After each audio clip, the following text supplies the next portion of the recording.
안녕하십니까. 논리적 사유와 글쓰기 강의를 맡고 있는 문학인문교양학부 유창민 교수입니다. 예, 여러분들을 이렇게 만나뵙게 되어서 반갑게 생각합니다. 이번 학기 우리 논리적 사유와 글쓰기 전체반 수업은 이제 온라인으로만 진행되게 되었습니다. 예, 그래서 아마 이렇게 온라인으로만 강의를 하게 되었고요. 그리고 이제 중간고사, 기말고사만 강의실에서 만나서 어, 진행하는 것으로 이렇게 하려고 합니다. 자세한 내용은 조금 이따가 수업 진행 방식 설명드리도록 하겠고요. 1주차는 주로 이제 오리엔테이션과 관련된 내용들로 강의 콘텐츠를 구성하였습니다. 예, 오늘 살펴볼 내용은요. 일단 첫 번째로는 이제 교과목에 대한 소개입니다. 조금 내용이 그렇게 간단하지 않습니다. 목표라든가 그리고 강의 전체적인 내용들이라든가 이런 부분들에 대해서 여러분들에게 좀 자세하게 설명을 하고 있으니까 여러분들이 좀 관심을 갖고 수강을 해줬으면 좋겠습니다. 두 번째로는 이제 강의 진행 방법들, 평가 요소들 이런 부분들을 좀 간단하게 살펴볼 예정입니다. 일단 논리적 사고와 글쓰기라고 하는 교과목에 대해서 한번 살펴보도록 하죠.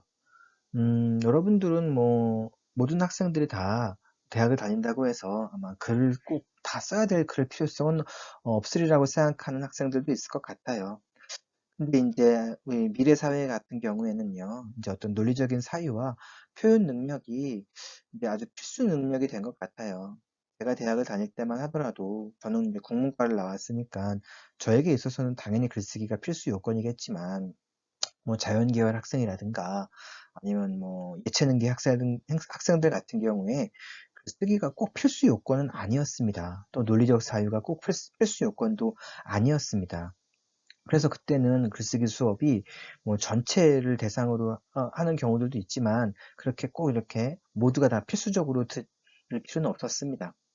하지만 이제 2000년대 이후에 어떤 이 세계의 환경이 조금 좀 다양해지고 바뀌게 된 그런 측면들이 있어요.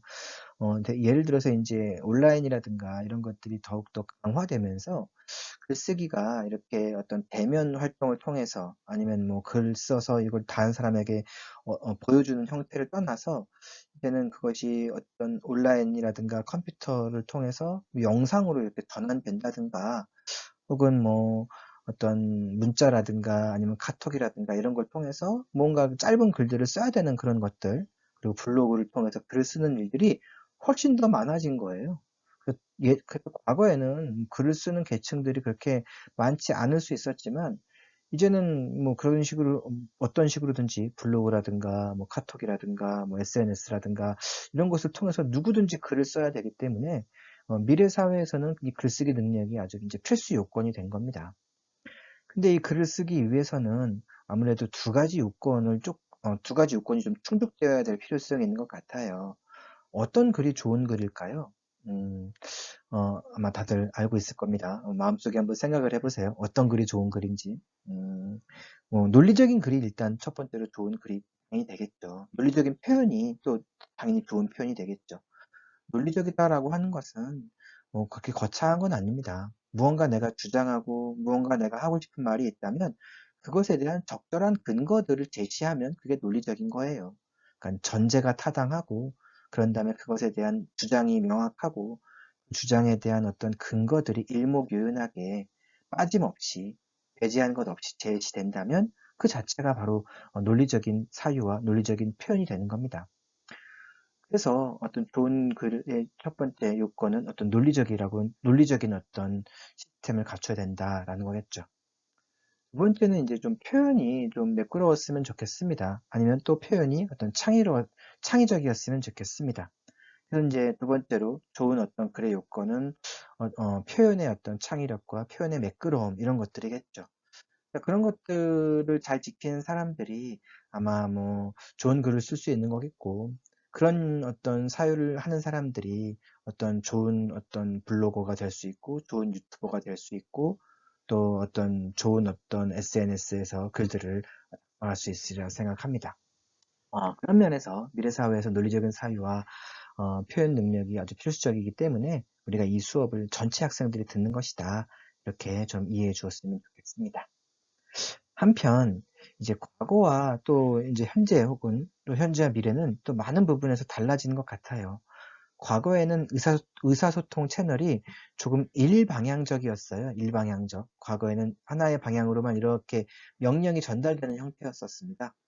근데 요즘에는 꼭 그렇지는 않아요. 이제 요즘에는 뭐 이렇게 수직적으로 이렇게 어떤 명령이 내려오지 않고요. 각 어떤 조직들이 팀별로 이렇게 좀 움직이고 이 팀별들이 이렇게 서로 협력을 해서 어떤 조직의 상부에 어떤 보고를 한다든가 어떤 조직의 어떤 문화를 바꾸기도 하는 그런 부분들이 굉장히 많은 것 같습니다. 각각의 하나가 어떤 독립적인 어떤 역할들을 하고 있습니다. 이 자체가 어떤 각각의 어떤 다양한 어떤 의사소통의 하나의 핵심으로 자리 잡을 수 있거든요. 그래서 뭐 일방향적인 어떤 의사소통 채널이 이제 좀 쌍방향적이고 다양한 방식의 의사소통 채널로 바뀌고 있는 게 현실입니다.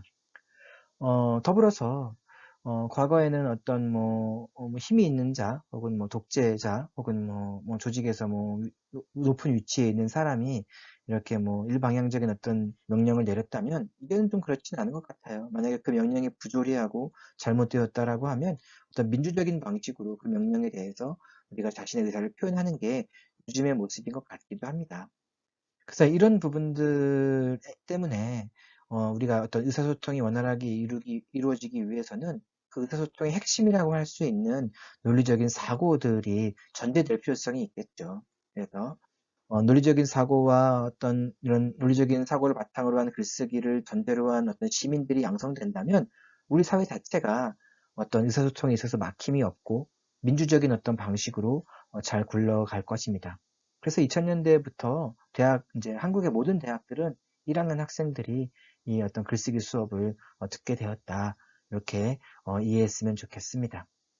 그래서 뭐 나는 뭐 예체능대 학생이니까 나는 뭐 이공계 학생이니까 내가 뭐 글 쓸 일이 있어? 내가 뭐 논리적인 사고를 할 필요성이 있어? 라고 생각한다면 그것은 사실 큰 착각입니다. 네, 그래서 여러분들이 각자 나름대로의 어떤 이런 논리적인 사고들, 역량들을 좀 키워나가서 자기의 전공 분야에 또 접목시킬 수 있고 전공에 국한하지 않고 자기의 어떤 취미 활동과 이런 것들을 적용시킬 수 있는 것이다 라는 것을 염두에 두셨으면 좋겠습니다. 그래서 우리는 이 논리적인 사회를 바탕으로 해서 여러 가지 문제들을 조금 이렇게 해결할 수 있을 거예요. 네, 논리적인 어떤 생각들을 갖추고 있는 어떤 건강한 시민 집단들은요, 이 사회의 부조리한 모습들, 어떤 이 사회 문제에 대해서 건강하게 문제들을 해결해 나갈 수 있는 거겠고요. 뭐 그렇지 않다면 뭐 이제 뭐 어떤 독재나 일방향적인 방향으로 문제가 해결될 수밖에 없겠죠. 민주 시민이 갖추어야 될 어떤 기본 역량이다. 그것을 좀 염두에 두셨으면 좋겠습니다.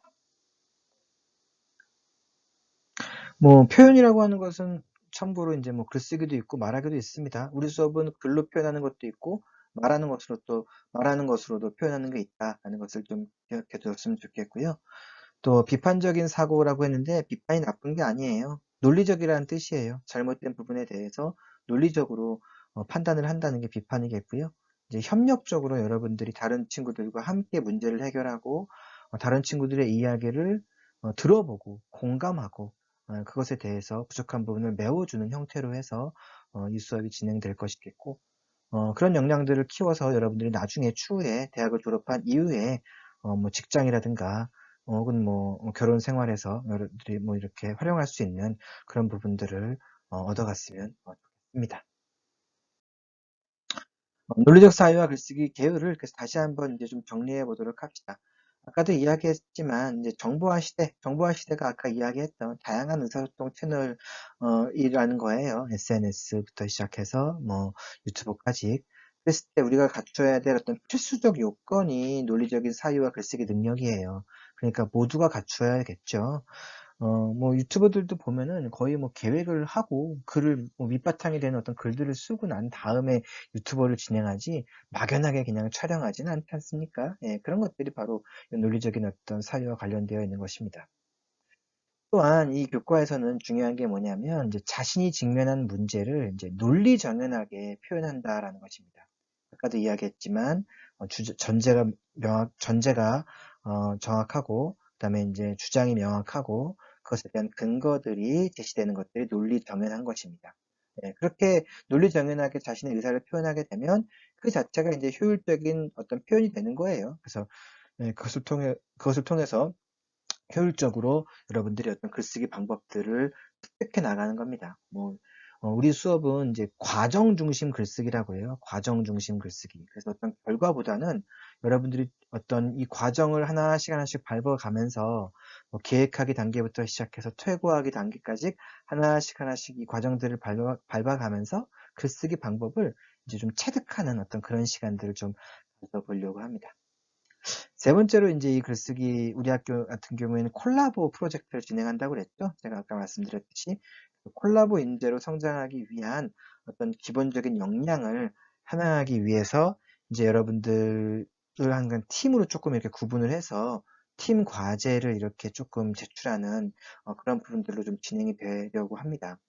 우리 교과목 개요 이 세 가지를 조금 여러분들이 잘 기억해 두시고 강의에 임했으면 좋겠습니다. 예, 우리의 교과목 목표들입니다. 그래서 교과목 목표는 첫 번째로 이제 효율적인 의사소통을 위한 효율적인 의사소통을 하기 위해서 그런 거예요. 어떤 거냐면 독창적인 자기 표현 능력을 조금 이렇게 여러분들이 키워야 될 필요성이 있는 거겠죠. 그래서 일단 중요한 게 독창적인 겁니다. 그래서 다른 사람의 표현을 뭐 모방하거나 뭐 그런 것도 좋지만 뭐 단순 모방하고 따라하는 것보다는 그런 것을 통해서 여러분들만의 나름대로의 어떤 방식들을 터득하는 게 좀 중요할 것 같아요. 글의 내용도 독창적이면 좋겠고요. 어떤 글의 어떤 서술 방식도 독창적일 필요성이 있겠죠. 그것들이 이제 자기 표현 능력이에요. 우리가 안타깝게도 중고등학교 시절에는 글을 쓸 기회가 그렇게 많지는 않았던 것 같아요. 이제 수학이나 영어나 국어나 이런 것들이 이제 교과 과목에 좀 집중하다 보니까, 글을 쓰고 표현하는 능력들이 다 이렇게 뛰어난 것 같지는 않습니다. 그래서 좀 편차가 좀 심해요. 예를 들어서 우리가 여러분들이 같은 학과에 들어오면 대부분 좀 비슷해요. 그쵸? 언어 영역이나 수리 영역이나 외국어 영역이나 성적이 좀 비슷할 텐데, 이 글쓰기 능력은 편차가 굉장히 좀 심합니다. 그래서 그 편차가 심한 거를 조금 이렇게 중간 지점에 좀 맞춰보자는 거예요. 그렇다고 잘하는 사람을 중간 지점으로 끌어내리는 건 아니고요. 잘하는 사람은 그냥 그대로 계속해서 잘하면 되고요. 예, 그 다음에 이제 약간 좀 글쓰기 경험이 부족했던 사람들은 적어도 중간 정도까지 그 글쓰기 능력들을 조금 이렇게 자기 표현 능력들을 향상시켜 보자는 겁니다. 그럼으로써 이 정보화 시대에 살아가는 어떤 지성인으로서 성장해 나갔으면 좋겠다는 게 이 교과목의 첫 번째 목표에 해당합니다. 또 이 교과에서는 이제 논리적인 사유를 바탕으로 해서 실용적인 목적과 자기만의 개성을 나타내는 데에 이제 필요한 다양한 글쓰기 능력을 기르고자 했습니다. 글쓰기를 이제 별로 필요 없는 좀 실용적이지 않다라고 이제 주장하는 사람들도 있는데, 아까도 이야기했지만, 이제 정보화 시대에 실용적인 부분들이 분명히 있어요. 그죠? 어떤 전체적인 어떤 맥락들을 기획한다든가, 이런 것들이 다 글쓰기 능력과 관련되어 있는 그런 부분이겠고요. 또 그것뿐만 아니라, 우리 수업에서는 이제 프로젝트를 진행하면서 이제 프리젠테이션을 할 거예요. 프리젠테이션은 굉장히 실용적인 어떤 글쓰기의 혹은 표현 활동이라고 할 수가 있겠죠. 그래서 그런 것도 좀 우리가 이 수업을 통해서 배울 거고요. 또 대학을 졸업한 이후에도 우리가 어떤 보고서를 쓸 기회들이 굉장히 많은데, 그런 부분에 대해서도 함께 살펴볼 겁니다. 그뿐만 아니라 이제 여러분들이 이제 블로그라든가 유튜브 활동을 하기 위해서는 자신의 어떤 개인적인 어떤 의견들을 표현해야 되는데, 그 개인적인 의견을 표현하는 것은 감상문이죠. 그래서 이제 그런 감상문과 관련된 좀 실용적인 그런 부분들에 대해서도 여러분들에게 이제 알려드리려고 합니다. 그런 것들이 이제 두 번째 목표겠고요. 그래서 그런 것들을 여러분들이 잘 터득하고 거기에 이제 여러분들의 자신의 개성들을 접목시키는 게 중요하겠죠. 자기의 개성을 여러분들이 발휘하는 것은 이제 제가 어떻게 할 수는 없을 것 같아요. 그죠? 저는 이제 여러분들에게 어떤 실용적인 글들이 이런 것이고, 어떤 식의 것들이 좀 효과적인 글이고, 효과적으로 쓸 수 있고, 바람직한 글인지에 대해서 강의를 하면, 이제 거기에 여러분들이 나름대로의 자기만의 개성들을 접목시켜서 자기의 능력들을 향상시켜 나가면 됩니다. 또 마지막으로 이 교과목이 이제 콜라보 프로젝트다 보니까 타인의 존재에 대한 이해를 바탕으로 하는 거예요. 이게 참 중요합니다. 이거 참 중요한데 우리가 안타깝게도 타인과 이렇게 의사소통하는 능력들이 좀 많이 대부분 다 부족한 게 현실인 것 같아요. 그래서 타인을 뭐 경쟁자로 생각하고 적으로 생각하는 경우들이 굉장히 좀 많은 것 같습니다. 근데 미래 사회는요, 특히 이제 뭐 한국은 지금도 뭐 경쟁이라고 하는 게 좀 치열하긴 하지만 미래 사회는 나 혼자는 살 수 없어요. 나 혼자 잘한다고 해서 뭐 이렇게 성공하기도 좀 힘든 게 미래 사회의 모습인 것 같고요. 같이 협력했을 때 더 좋은 결과물들이 만들어내고 또 그때 내가 조금 더 수월하게 어떤 목표에 도달할 수 있다는 것을 이제 목표로 미래 사회는 어떤 그런 부분들이 분명히 있는 것 같아요. 그래서 대부분의 어떤 회사 조직들이라든가 이런 부분들이 다들 팀별로 이렇게 이루어져 있어요. 그래서 개인의 역량보다는 팀의 역량 이런 것들을 더욱더 중요시하는 것 같습니다. 그걸 조금 습득해 보자는 겁니다. 그래서 타인의 존재에 대해서 이해를 바탕으로 하고 그들과 의사소통을 하면서 협력 기술, 이제 함께 문제를 해결하는 어떤 기술들을 습득하자는 겁니다. 그래서 혼자서 문제를 해결하는 게 아니다. 협력해서 함께 결과물들을 도출해내는 것이다. 그래서 가장 중요한 게 이제 소통 역량이에요. 그래서 다른 사람에게 자신의 의사를 표현하지 않거나 협력해서 문제를 해결하지 않으면 사실 뭐 제가 뭐 최종적인 어떤 평가들에 있어서 여러분들에게 높은 어떤 평가를 내릴 수는 없는 거예요. 이게 가장 중요한 어떤 평가 지표라는 걸 좀 기억했으면 좋겠고요. 그다음에 이제 자신의 내적 상태의 능력을 이해하는 자기 경영 역량. 이건 뭐냐면 이제 자기 표현이에요. 팀과 소통해서 문제를 해결하는 것 이외에 내가 어떤 식으로 성장했는지예요. 그래서 내가 애초에 이 수업을 듣기 전에 글쓰기 능력이 어떠했는데 이 수업을 들은 이후에 발전한 모습을 여러분들이 보여주어야 되는 겁니다. 이게 바로 자기 경영 역량이라고 하는 거거든요. 그래서 애초에는 내가 뭐 부족했던 부분들이 있을 거예요. 뭐 주제를 선정한다든가, 서두를 작성한다든가, 뭐 퇴고를 한다든가, 계획을 한다든가, 이런 부분들이 좀 부족했을 텐데, 이 수업을 통해서 그런 부분들이 이제 여러분들이 극복되었다면, 그 이후에 나아진 모습들을 여러분들이 저에게 보여주신다면, 이 학생은 목표에 도달하게 된 겁니다. 그러면 제가 그 학생은 이 수업에서 무언가 자신의 어떤 자기 경영 역량들을 발휘하고 목표에 도달했다라고 이렇게 여러분들 좀 평가할 수가 있겠죠. 그런 면에서 오늘 이 국가목 목표는 굉장히 중요하다. 이걸 조금 염두에 두셨으면 좋겠습니다. 하위 목표에 대해서 조금 더 구체적으로 살펴보도록 합시다. 일단 첫 번째로는 이제 글쓰기의 원리라든가 기초라든가 이런 것들을 조금 살펴보는 시간을 가져보려고 해요. 뭐 여러분들이 대부분 다 뭐 학년이 높고 대학에서 이제 어느 정도 학기를 보냈기 때문에 글쓰기의 원리나 기초 이런 부분들을 조금 다들 잘 하리라 생각을 합니다. 그렇지만 이제 기본적으로 어떤 문법적인 부분, 문장을 구성하는 방법, 뭐 단락을 구성하는 방법, 아니면 한 편의 글을 쓰는 방법, 혹은 뭐 주제를 정하는 방법, 뭐 개요를 작성하는 방법, 이런 것들에 대해서 정리되지 않은 부분들이 있을 것 같아요. 그래서 뭐 이번 뭐 학기에 이 글쓰기 수업을 통해서 그런 부분들을 좀 마지막으로 좀 정리하는 시간들을 여러분들이 가져봤으면 좋겠다라는 생각에서 이러한 하위 목표를 좀 설정해 봤고요. 두 번째로는 이제 비판적 사고로 문제를 발견한다라고 하는 게 우리 수업의 하위 목표입니다. 뭐 비판이다라고 하는 게 그렇게 나쁜 단어는 아닙니다. 비판이라고 한다는 건 옳고 그름을 따지는 거예요. 그러니까 옳다라고 생각을 했다면 왜 그런지 그거에 대한 어떤 이유와 근거들을 제시하면 그게 바로 논리적인 사고가 되는 거겠죠. 또 옳지 않다라고 어떤 이슈들을 여러분들이 바라봤다면 왜 옳지 않은지에 대한 어떤 이유와 근거들을 논리적으로 제시한다면 그 자체로 굉장히 훌륭한 어떤 사고가 될 수 있을 것 같아요.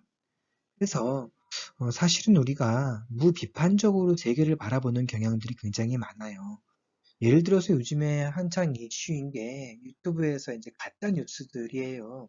거기서 뭐 이렇게 사람들의 관심을 주목시킬 만한 자극적인 어떤 뉴스거리들을 가지고 와서 사람들을 현혹하고 있는데 사실 곰곰이 따져보면 그것들이 그냥 현혹해서 조회수를 높이는 거지 실제로 뭐 명확한 근거들이 혹은 명확한 자료들이 제시되지 않는 경우들도 많이 있습니다. 만약에 여러분들이 어떤 비판적인 사고로 그런 것들을 바라본다면 아마 여러분들은 클릭하지 않을 거고 뭐 조회하지 않아서 자연스럽게 그러한 어떤 뉴스 보도들 뭐 어떤 그런 부분들은 좀 사라지지 않을까 그런 생각이 들기도 합니다. 세 번째로 우리 수업은 표현 수업입니다. 그래서 말을 하고 사실은 뭐 대화를 하고 뭐 토론을 하고 발표를 하는 게 좀 중요한데 실질적으로 이번 학기에 우리가 만나지 못하는 그런 부분들이 있어서 이렇게 이제 글로 표현하는 경우들이 상당 부분 많을 것 같아요. 네, 글로 자기를 표현하는 능력들을 조금 여러분들이 관심을 기울여서 배양해 나갔으면 좋겠습니다. 글로 표현하기 위해서는 좀 독창적인 표현 전략들이 좀 필요하리라 생각해요. 다른 사람들과 구분되는 어떤 표현법들, 그런 부분들을 조금 여러분들이 관심을 많이 기울이고 찾아내고 직접 수행에 자꾸 이렇게 연습 삼아서 작성해 보면 아마 여러분들의 어떤 표현 능력들은 많이 향상되리라 생각합니다. 그렇지만 무엇보다 중요한 것은 정확한 표현이겠죠. 네, 정확한 자기 표현 능력들을 배양하는 것이 이번 학기에 가장 중요한 어떤 학위 목표일 수도 있으니까 자기소개서를 쓴다든가, 뭐 감상문을 쓴다든가, 아니면 간단한 에세이를 쓴다든가, 아니면 뭐 답안지를 작성할 때 정확하게 어떤 자기 표현들을 해주었으면 좋겠습니다. 네 번째로는 이제 협력적 해결책 모색입니다. 우리 수업이 콜라보 프로젝트를 진행하는 교과목입니다. 그래서 다른 사람들과 함께 협력해서 무언가를 만들어내는 거예요. 교실에서 함께 협력해서 무언가를 만들어내면 좋겠지만, 이제 그런 부분들이 여의치 않아서 제가 이렇게 질문을 하고 여러분들은 대답해서 그것들을 모아서 이렇게 그 자체가 협력이 되는 거겠죠. 그래서 무언가 하나의 어떤 프로젝트를 진행한다. 좀 이렇게 생각했으면 좋겠고요. 이때 무엇보다 중요한 건 내가 풍성하게 많은 걸 이렇게 표현하는 게 중요한 것 같아요. 어떤 나에게 주어진 그런 부분들에 있어서 최선을 다해서 다른 사람에게 떠맡기지 말고 내가 최선을 다해서 많은 부분들을 서술해낸다면 아마 그 자체로 좋은 어떤 협력이 되지 않을까 뭐 그런 생각이 들기도 합니다. 마지막으로는 이제 이 모든 것들을 합쳐서 우리는 사실 이제 종합적인 어떤 인격체, 교양인을 만들어내는 게 이 수업의 가장 중요한 하위 목표이기도 합니다. 이제 공통 교양이다라고 한다는 것은 어떤 종합적인 사고 능력을 갖추고 있는 교양인을 만들어내는 어떤 그런 어떤 목적이 있거든요. 그래서 여러분들이 뭐 논리적인 생각을 하고 정확한 표현을 하고 또 다른 사람들과 협력하는 자세를 갖추고 있고 어떤 원리나 규율이나 이런 것들을 정확하게 이해하고 잘 지켜낸다면 아마 그 자체로 여러분들은 종합적인 사고 능력을 표현해낼 수 있는 어떤 교양인이다라고 생각하시면 될 것 같아요. 그래서 네, 이제 이런 하위 목표들이 설정되어 있으니까 이런 하위 목표에 맞춰서 여러분들이 이 수업을 잘 이렇게 수강해 주셨으면 좋겠습니다. 예, 저희 수업 진행 방법은 이제 온라인 수업이니까 강의실에선 따로 만나지 않습니다. 예, 강의실에서는 이제 중간고사, 기말고사만 뭐 보게 되어 있고요. 그래서 여러분들은 해당 주차에 동영상 이제 온라인 콘텐츠 3개를 시청을 하시면 돼요. 1차 시, 2차 시, 3차 시로 구분되어 있을 거고요. 각각 25분 이상 분량입니다. 너무 분량이 많지 않게 제가 25분에서 30분 정도로 이렇게 좀 편집을 해서 여러분들에게 제공해 드릴 거고요. 분량이 많지 않으니까 그 부분만 좀 잘 숙지하시면 여러분들이 학습하는데 그렇게 무리가 있지 않으리라 생각을 합니다. 자, 이제 수업 후에 여러분들이 조금 그래도 각자 좀 활동을 하셔야 될 것 같습니다. 그렇다고 제가 막 그걸 가지고 막 과제를 뭐 따로 받고 이렇게까지는 하지 않아요. 그런데 이제 팀 프로젝트 과제에서 여러분들이 활동한 내용을 조금 확인해 볼 수 있으니까 어, 여러분들이 제가 제시한 어떤 생각해 볼 문제들이 있어요. 주차별로 이건 한번 생각해 보세요. 이런 것들이 있거든요. 예를 들어서 뭐 자신의 뭐 자기소개서의 주제, 자신의 자기소개서의 뭐 개요를 작성해 보시오. 뭐 이런 형태예요. 그러니까 그렇게 어렵진 않죠. 아니면 뭐 어떤 부분을 한번 요약해 보세요. 뭐 이런 것들이거든요. 그런 것들에 대해서 여러분들이 좀 강의 내용들을 이렇게 노트 하나에다가 좀 정리해두면 참 도움이 될 것 같아요. 그래서 수업을 들으시면서 수업 후에 생각해볼 문제들도 정리해보고 강의 내용들도 정리를 하면 여러분들이 그 팀 프로젝트 활동 과제, 개인 질문 과제를 수행하는데도 어렵지 않고요. 중간고사, 기말고사 답안을 작성하는데도 어렵지 않아요. 그러니까 여러분들이 조금 또 온라인 강의를 듣고 정리하는 습관을 항상 가졌으면 좋겠다는 생각이 듭니다. 예, 그래서 1주차 첫 번째 1차시 수업은 전체적인 수업의 강의 목표와 그리고 진행 방법에 대해서 이제 좀 살펴보았는데요. 시간 관계상 이제 거기까지만 이제 수업을 하도록 하고요. 이제 2차시에 다 하지 못한 내용들, 뭐 평가 방식이라든가 주타별 강의 계획이라든가 혹은 뭐 이제 여러 가지 또 적인 것들, 여러분들 글쓰는 도움이 되는 것들, 이런 것들을 좀 진행해 보도록 하겠습니다. 중요한 것은 여러분들이 강의 계획서를 숙지하는 게 일단 1주차에는 가장 중요합니다. 그래서 강의 목표, 진행 방식 이런 것들을 좀 철저하게 이해했으면 좋겠고요. 그래도 이게 잘 전달이 안 되니까 잘 모르는 부분이 있다면 언제든지 저에게 연락을 하시면 됩니다. 도어 시스템을 통해서 연락을 주셔도 되고요. 혹은 뭐 제 메일 학교 메일입니다. yugija예요. 학교 메일 이것을 활용하셔도 되고요. 핸드폰도 제가 저렇게 알려드립니다. 그러니까 뭐 전 여러분들과 언제든지 소통할 그런 자세가 되어 있으니까 너무 어려워하지 마시고 저에게 연락을 주시면 제가 성심성의껏 여러분들에게 도움이 되는 부분들은 알려드리도록 하겠습니다. 그래서 뭐 교수자와 학습자, 그리고 학습자 간의 소통을 중시하는 수업이니까 그렇게 너무 어려워하지 마시고 궁금한 사항, 모르는 사항이 있다면 언제든지 연락을 주시기 바랍니다.